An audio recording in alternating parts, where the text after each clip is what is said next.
The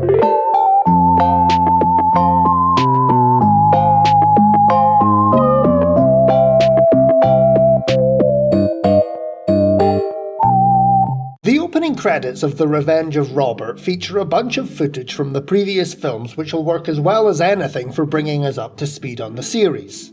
Creepy dolls walk around, stabby stabby scream stabby stabby. There. If you haven't seen the first 3 Robert films or my videos on them, now you don't have to bother. So this is the 4th film in the Robert quadrilogy, but the first installment of the franchise which I saw. And while the previous films are terrible in their own special ways, this one alone was what made me want to cover the whole series. When the films which came before were just being dull or even more or less passable, I kept writing up the reviews because I knew that I was getting closer to this. The finale. The melting portaloo full of dildos, which is The Revenge of Robert. A production which I would, without a doubt, put in at least the top 5 of the worst films I've ever seen. We open with more stock footage of Nazis giving Nazi salutes to other Nazis who are goose-stepping around carrying swastikas while Winston Churchill announces the beginning of World War II over the top of it. We then get a title card telling us that our setting is Nazi Germany in 1939, followed by a Nazi in a Nazi uniform calling at somebody's house. I know I picked up on this point in the last video, but do you really need all these indicators to set the scene? Suppose the film had just opened with this shot of the Nazi walking up to somebody's house and introducing himself. While he's walking to the door, there's room for doubt. For all we know, this is 2015 and that guy's about to get his friend's fancy dress party featured on the news. But what about the dialogue? Is there enough there to figure out where and when we are? Joseph von Hammerschmark? Yes? I am Officer Dietrich. I have been sent by the Reich Commissioner, Heinrich Himmler. Yes, of course, please. Come in. He's a member of the German military acting under orders from Himmler, and because both of them are speaking with German accents, we know the time period and location being shown. And all it took was a couple of lines of dialogue and a costume. There's no reason for all the other stuff. If anything, it makes the film worse because by showing them archive footage, you're reminding the audience of the distance between the events of the past and them looking back on those events from the present day. You're basically making them aware that what they're watching after the stock footage is a pair of present-day actors in costumes reading lines in front of a camera, which is the opposite of what a film is supposed to do. The only reason why I imagine you'd need the stock footage and the Churchill speech and the title card on top of the dialogue and costumes would be if you thought that the people watching your film would be complete fucking simpletons. If you had nothing but contempt for the target audience of your film and couldn't credit them with even the slightest capacity for deductive reasoning. That's a whole paragraph written and we're only 1 minute and 20 seconds into the film. This is going to take a while, isn't it? The reason why Officer Dietrich has been sent by the Reich Commissioner Heinrich Himmler is that this guy is the one who wrote the mysterious book of spells which can bring dolls to life. The Nazis have sent their agent here to purchase the book as part of some fiendish plot. They agree on a price and the Nazi doesn't take the book with him, for some reason. This gives the guy's wife, who has been listening at the door, time to decide that maybe it's a bad idea to sell a book of magic spells to Hitler. She sneaks out of the house during the night and takes the book with her. The next morning she's still driving and spots this guy broken down by the side of the road. She gives him a lift and he turns out to be a bit creepy. After he falls asleep, she tries to take his gun from him, presumably as a precaution, and he catches her. He announces that he's on the run and she's now a hostage. They continue driving and soon come across this Nazi checkpoint in a strategically important part of the middle of fucking nowhere. They give the guards a story about being a married couple, but they don't seem to be buying it, so Crazy Fugitive Man shoots them both. I'm not sure how he managed to get out of the car and walk up to both of them with a gun in his hand without being seen, but then again, if these guys are any good at their jobs, they might be guarding something more important than the middle of a field. While he's gloating about how evil he is, Woman takes off running through the woods, but he manages to catch up to her and warns her if she pulls anything like that again, he'll kill her. They continue driving, but then one of their tyres bursts outside a farmhouse, so they go inside to ask for help. The friendly farmer who lives there invites them in for dinner, and while they're eating, he very, very slowly unravels their cover story about being a husband and wife. Guns get drawn, including one that she's managed to find in the farmer's house, and to cut an overly long scene short, after a bit of a fuss, the nasty fugitive man gets shot. The nice farmer tells her not to worry and that he'll help her bury the body. She trusts him, but then...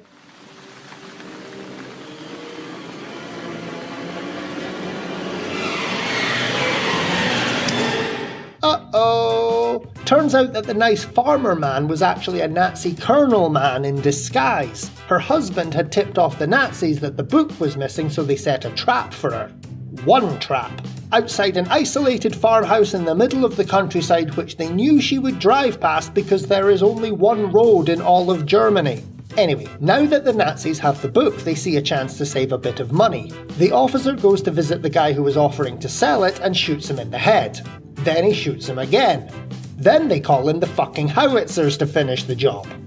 Okay, not really. This stock footage is supposed to show that we're jumping forward a couple of years, but there's something unintentionally funny about the order of the shots. It really looks like they blew the guy's brains out, then had a bunch of artillery cannons ready to level his house just to make absolutely sure he was dead.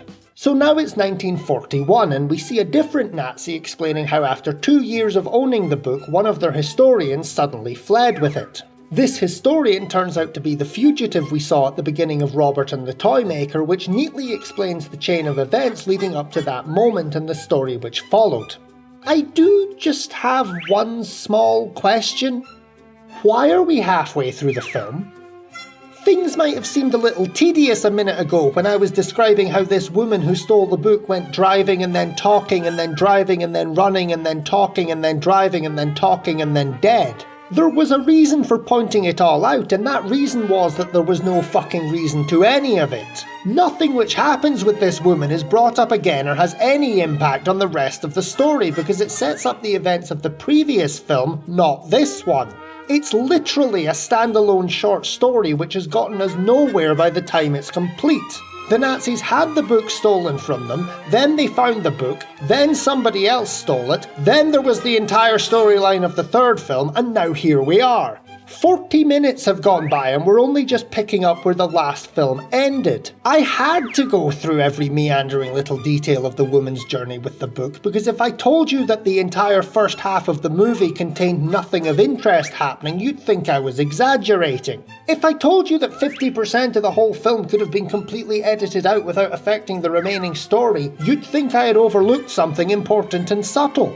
And here at the 40-minute mark, we are picking up exactly where the third film left off. This Nazi is telling a mysterious agent that he's to board the train which Amos the Toymaker is riding on, that being the train Amos was about to board in the final shot of the previous film. The orders given to the Nazi agent are to retrieve the book and kill Amos. Then we see a British intelligence guy telling a mysterious British agent that they have to rescue Amos and retrieve the book before Hitler can get his hands on it. So we've got the spies of both sides of the war closing in on this one train with similar goals in mind.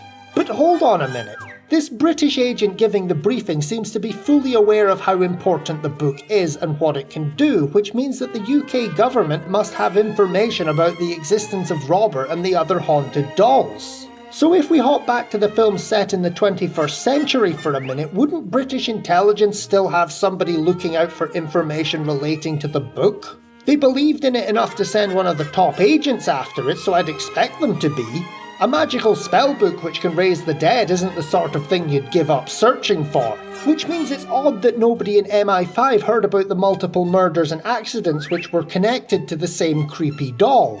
I know the British intelligence services aren't as professional as the James Bond films make them look, but the stories of Robert are easily found online in the second film, and the doll himself was filed in a police evidence locker at one point. I'm afraid that I'm going to have to add British spies to the list of people in this franchise who are shit at doing their jobs. And as for the Nazi agent, I'm not sure why they're sending in somebody undercover. They're Nazis, for God's sake. They're not exactly known for their love of due process. You know what Amos looks like, you know where he is, so send a squad of angry jackbooted thugs to storm the train and turn it upside down until you've got the book and its owner. What, are you scared of what people might think of you, the Nazi regime? Are you worried about bad PR affecting the outcome of future elections you'll never have because you're fascists? Brutally smashing shit up and trampling on the rights of ordinary people is the one thing Nazis do well, and these ones can't even... Join the group. Go on. Fuck's sake.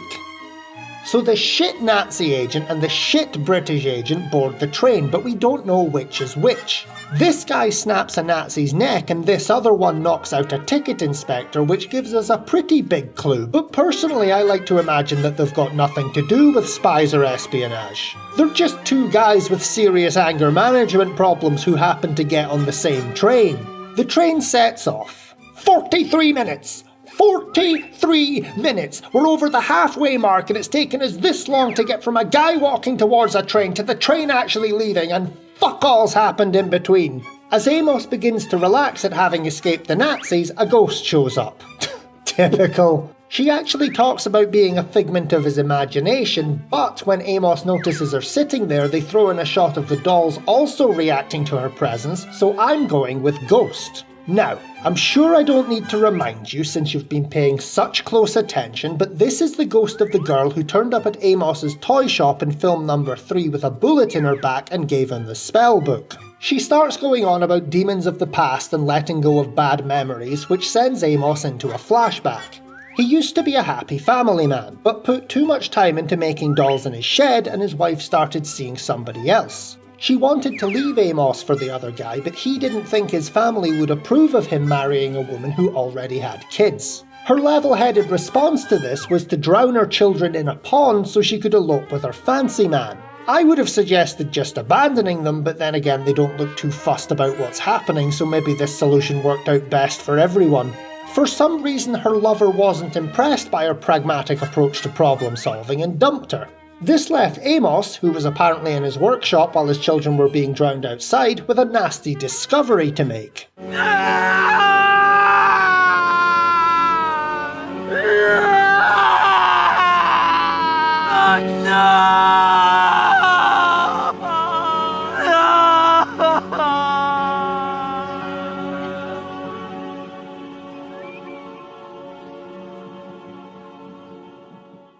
This is the reason why the girl's death haunts him so much, because it reminded him of the deaths of his own children. And like all people haunted by reminders of their children being murdered, he didn't show any outward signs or mention it to anybody until now. On the topic of this flashback, I have to ask, is this the reason for all the makeup? Is this why he looks like a Poundland action figure of Michael Jackson?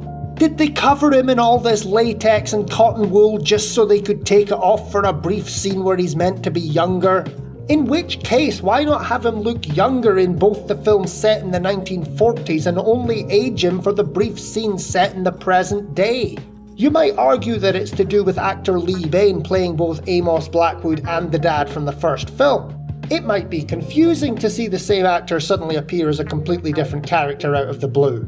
But it would be easy enough to disguise his appearance without needing Toxic Avenger levels of makeup. He already looks different enough here with just the glasses and a moustache, and if you needed to change him more, you could dye his hair or something. It's a lot easier to make a guy look like a different guy of the same age than it is to make a guy look like a different guy who's also 30 years older. And considering that they were setting the third and fourth films way back during World War II, they had a perfect reason for this Toymaker character to be roughly the same age as Lee Bain. I do not understand why they went to the extra trouble of turning him into an old man when the timeline of the franchise already matched the age range of their lead actor. On top of everything else, it raises the question of why Amos looked like a wispy old man during World War II and still looks like a wispy old man in 2016.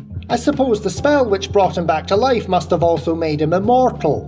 Right, so now that we've got the dead kid backstory out of the way, it's time for something to happen. Not much, but something.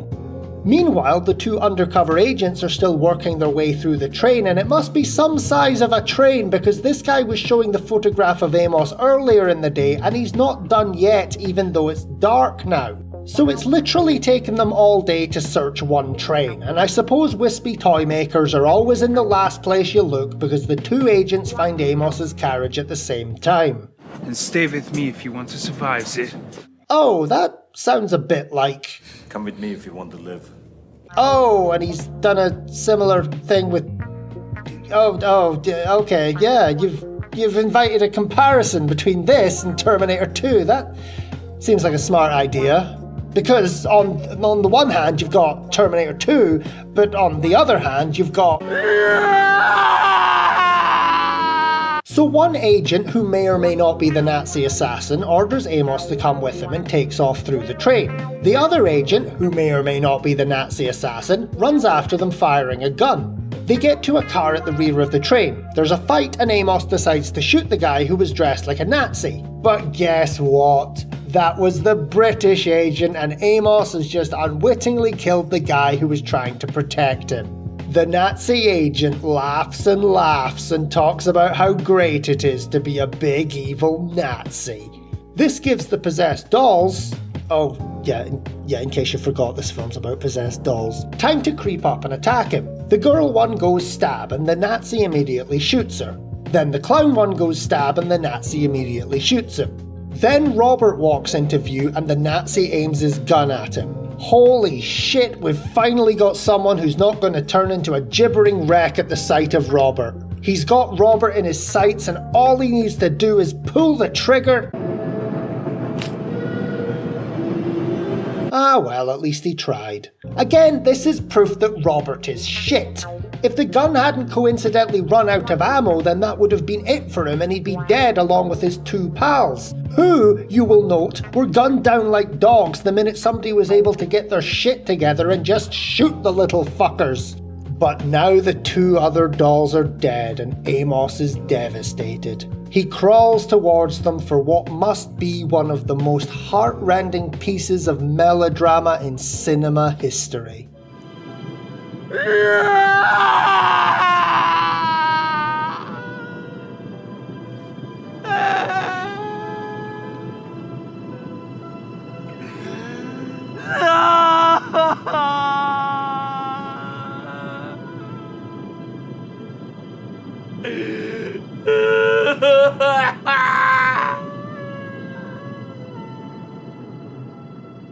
Okay, that scene is clearly flawless, there's nothing to be criticised there, but he does seem to be making a big fuss over nothing. You've got a book of magical resurrection spells and they worked on you when you were full of bullets, so why not just bring the dolls back to life? When he got hold of Robert at the end of the second film, he didn't seem bothered about the fact that he was chopped in half, he just said a spell and brought him back. I like to think that this idea only occurred to him years later and he sat up in bed one night going, "Oh shit, that magic book of immortality spells I carry around with me." The next morning the train arrives at its destination. Apparently having a gunfight on board didn't alarm anybody enough to inform the driver. 3 new Nazis board the train looking for Amos. One of them hears a noise and while he's distracted, Robert pops up and kills him. Then a second Nazi comes in and while he's distracted, Robert pops up and kills him. You might recognise this as being one of the 3 varieties of repetitive death scene which have featured in this franchise. In fact, let's take a minute to give each of them a moment of recognition. Type number 1. A doll creeps up on someone and attacks them from behind without warning. Type number 2. A doll walks slowly towards someone who is lying on the ground and the victim is too shocked to do literally anything. Type number 3. A character hears a noise and goes to investigate, then a doll pops up and kills him.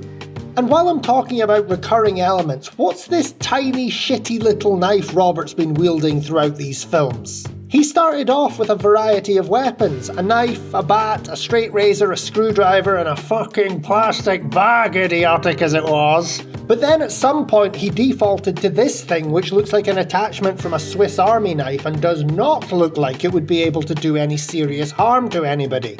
I suppose it's just another sign of less and less effort being put in with each film in the franchise. Anyway, there's one Nazi left and Amos manages to get the drop on him, but Nazi Man doesn't seem too worried. Feel free to pull the trigger. The train is surrounded by my officers. They'll be in here as soon as they hear the shot. Again, why not send all the soldiers in at once? Is this why the Nazis lost the war? Because they kept sending their troops into battle 3 at a time? Amos seems to be as keen as I am to see what'll happen if the soldiers storm the train because he goes, fuck it, and shoots the guy in the face. Then, for no apparent reason, we fade to black and hear that girl from before. It's time to lay ghosts to rest. Amos sees that girl, his dead kids, and the 2 killer dolls going into some kind of light, which I assume is meant to symbolise him getting over his grief and guilt. The only thing is, why now? He's not out of danger yet because the train is still surrounded by soldiers. It seems like shooting that Nazi in the face was the last thing he needed to do to achieve full closure. Is there some lesser known fascist killing period in the 5 stages of grief that I don't know about? Of course, the funnier reading would be to take this as literal and he's seeing the restless spirits of his loved ones finally entering the afterlife. Okay, come on now kids, take the murderous dolls and let's go into heaven. Your dad finally hit the Nazi killing quota required to lay our spirits to rest. Frankly, I don't even know why I'm here, I only met the guy for 2 minutes. Then there's some stock footage to let us know that we're moving on to a time after World War II. Then there's more stock footage to let us know that we're moving on to a time after World War II. Then there's more stock footage to let us know that we're moving on to a time after World War II. In total, the stock footage letting us know that we're moving on to a time after World War II goes on for almost 2 minutes, which I know doesn't sound like much, but it's a lot of runtime to dedicate to public domain clips of people cheering. After as much padding as they think they can get away with, we suddenly jump ahead to 2012. There's Amos, fixing up a car and looking quite relaxed, which raises the question of how he managed to get off the train when it was surrounded with Nazi soldiers. But here's the thing. After the girl and the kids go through the door, there's a flash of white light and a very brief shot of somebody stepping into the empty train car. So did the girl teleport Amos and Robert away from the train? Was she actually a ghost? Were the kids ghosts? Were the dolls? There's a lot being implied here. Firstly, the idea that this girl was denied entrance to the afterlife because she ran into Amos 2 minutes before she died and got connected to his crazy doll-raising nonsense. Secondly, there's the suggestion that throat-slitting dolls raised to life through dark magic are welcome in the great hereafter. Imagine his kids being trapped between worlds for decades as wandering spirits and then they only get into heaven because they carpooled alongside their dad's beloved abominations. Anyway, we're here in the year 2012 and look who's come to see Amos. It's his sister Agatha. How old is she, I wonder? I'm being generous and assuming that Amos has stayed the same age since 1939 because of the magic which brought him back to life like he's the mouse in the Green Mile, but what about her? I'm going to be here all day if I tease out every implication, so let's just say Amos cast an immortality spell on her because he couldn't think of an original birthday present. Agatha asks to borrow the spellbook to punish her employers for sacking her. Amos refuses, but when he looks up, Robert is gone. We see Agatha taking Robert off in the suitcase to gift him to Jenny's son, which ties back into the events of the first Robert film, and the credits roll. So we finally come full circle, and everything is wrapped up. We know the whole story of the Robert saga, from his origins as a ghost boy haunting his favourite toy, to his new paternal relationship with Amos the Toymaker, and finally how Agatha came to pass him on to the family in the first film. Everything is resolved and we can finally bring an end to this franchise which has... Wait, what?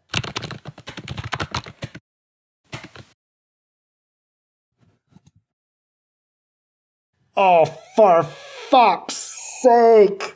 Okay, let me throw out some predictions for Robert Reborn. It's Robert versus communists on a plane, so we'll open with stock footage of the Battle of Stalingrad, Soviet flags, gulags and Stalin giving a speech, followed by a caption telling us that our setting is Soviet Russia in 1951.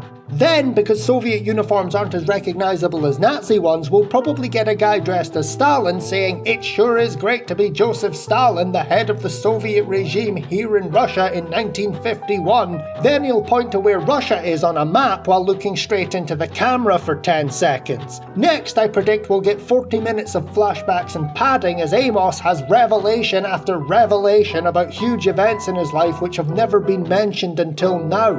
Finally, 10 minutes before the end, 2 or 3 Russian soldiers will walk around the plane getting lured in by noises and suffer death type number 3. Whoever's in charge of the Russian soldiers will end up getting a death type number 2, and then we'll end on more stock footage without explaining how Amos and his dolls managed to land the fucking plane. Getting back to the installment at hand, I assume I don't need to say much to justify putting this on a list of the worst films I've ever seen, because the kindest thing you can call it is an absolute fucking mess. It's so patchy that it barely has a story at all, and what you could consider the main plot only takes up about 15 minutes of screen time. It feels like 3 amateur short films lashed together into a feature-length release. There's the irrelevant story about a woman on the run who encounters a dangerous criminal with its dark twist at the end. Immediately after that, we jump into the tragic tale of a troubled marriage and a deranged infanticidal mother. Then, right at the end, there's a quick thriller story about spies on a train with just the subtle hint of a supernatural horror aspect to it. The weird thing is, I managed to think of a simple change that would have tied all these aspects together and at least given the film a coherent story which ran from beginning to end. Get rid of the girl from the 3rd film and instead have the ghost of this woman appear on the train. Her unfinished business on Earth could be making sure the Nazis don't get the book, and the whole premature death and loss thing could introduce the flashback about Amos and his dead kids. It's not a perfect fix, I know, and there would still be some irrelevancies to write your way out of, but it would mean that her 40-minute tale had some connection to the second half of the film. Another failure is that The Revenge of Robert barely features what it promises, with the first bit of violence from a haunted doll coming less than 15 minutes before the end credits. Robert's revenge involves shooting one guy in the face, then stabbing up 2 others who just happened to be there. If you bought this film hoping to see some gore or even something which belongs in the horror genre at all, then you've got a whole ton of irrelevant bullshit to get through first. So that's all the Robert films covered, at least to date. And the overall impression is, well, that they're shite, obviously. But did they really deserve to be dissected over the course of 4 videos like this? After all, while I've been sniggering at the shoddy special effects and poor writing, I've also been drawing attention to tight shooting schedules and low budgets. Considering that Andrew Jones may simply be a director doing the best he can with the resources he has available, can I really justify heaping derision on his work? My answer would be, yeah, kinda. Recall that the Robert series only came about because some distributors wanted their own release to cash in on the popularity of the Annabelle films. Nobody had an idea or vision that they wanted to realise. It was a purely cynical attempt to produce a product to fill a potential market opportunity. In addition, Andrew Jones himself has already said that he measures the success of a film in sales figures rather than any form of acclaim, which I take to mean that since the Robert films continue to sell and appear on the DVD sales charts, as somebody has been sure to point out on the IMDB page of every single film, then it doesn't matter what people make of them. The aim of each film was achieved the minute its barcode made the little bleep noise on the checkouts in Asda. You could describe this approach to filmmaking as simply providing the types of films which you know people want to buy and watch, which is fine. I'm not about to be struck dumb in astonishment that somebody would churn out a shoddy film for reasons of money rather than high-minded artistic vision, but I'm also not going to pass up the chance to get some laughs from how shitty the end product is. This really is a situation where everybody wins. North Bank Entertainment make the money they were after, and I get some good clean fun out of the guff they left trailing in their wake. It's like the Robert films are various abandoned vehicles in a scrapyard. The owners don't care about them now that they've served their purpose, so what's the harm in me turning up with a sledgehammer to go smashy smashy smashy? It occurred to me in looking back on the franchise that the second 2 Robert films aren't really horror, and it doesn't look like the 5th one will be either. The Toymaker and The Revenge of Robert are both about possessed dolls hunting and killing Nazis, who are, fairly obviously, the bad guys. At some point we switched from Robert being an entity of evil pursuing a vendetta and driving people insane for his own twisted satisfaction, to being a character we root for as he kills the mean Nazis hurting his beloved old dad.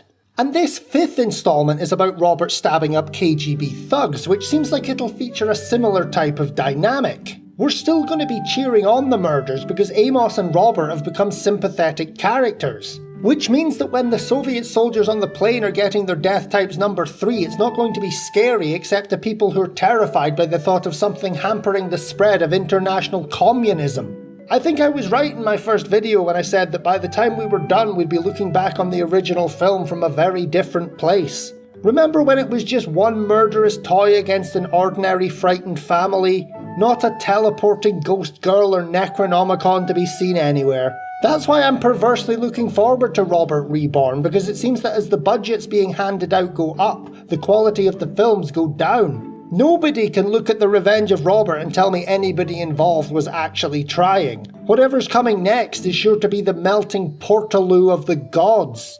It's hard to know how to close this rundown of the Robert series now that I know there's a 5th film on the way. I suppose I'll have to settle for reminding everyone once again that Robert is shit, and to confidently predict that he will remain so in any future films. Thanks to whoever put these figures on IMDB and saved me the trouble of doing any counting, by the way. Of the 32 murders in the franchise so far, Robert has committed a third of them. It definitely seems weird to have the minority of deaths in your film series attributed to the killer monster which you keep putting on the cover, but it gets even worse. Of the 2 films set during World War II, only 6 kills out of the 25 total are committed by Robert, which is less than a quarter. Imagine watching the Texas Chainsaw Massacre movies and you're enjoying Leatherface chopping up a ton of people and being all scary and violent. But then as the series goes on, you begin to realise that for every person who dies by chainsaw, another 3 are getting mugged and killed by a bunch of gangsters who just seem to be wandering around in the woods. That's pretty much what goes on in the Robert series. You've got a supernatural being who's supposed to be threatening, but if you were transported into the film's universe, you'd be 3 times more likely to get shot in the face by a passing Nazi than have it kill you. So in closing, fuck off, Robert the Doll. Fuck right off.